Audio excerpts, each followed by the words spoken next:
We have at the grassroots level to draw in faith-based organizations and faith-based leaders. It is these chiefs and the DCCs that we expect to work with the clergy at the grassroots level to start persuading our people away from some of these issues and some of these challenges that we have had.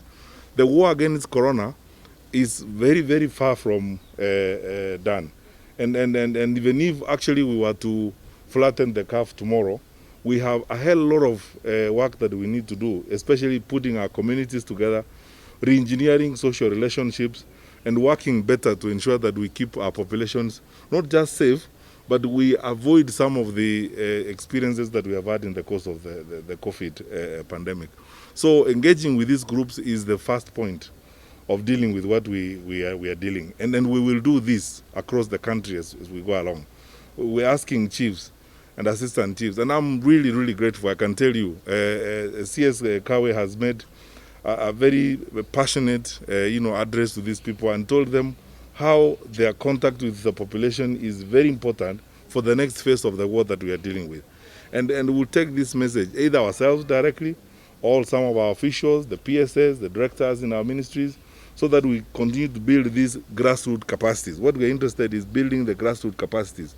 As this disease begins to manifest itself away from the main focus areas such as Nairobi and Mombasa and other towns, we see a growth in the rural areas, in the smaller, in the counties that are more rural oriented.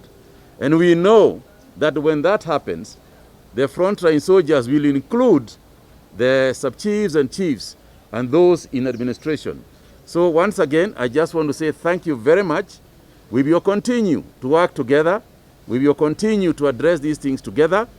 And for now, we really, really just want to urge that during COVID and post-COVID, we maintain the cleanliness and hygiene measures that we have introduced as a measure of public health. Hygiene, cleanliness, washing hands is part of public health.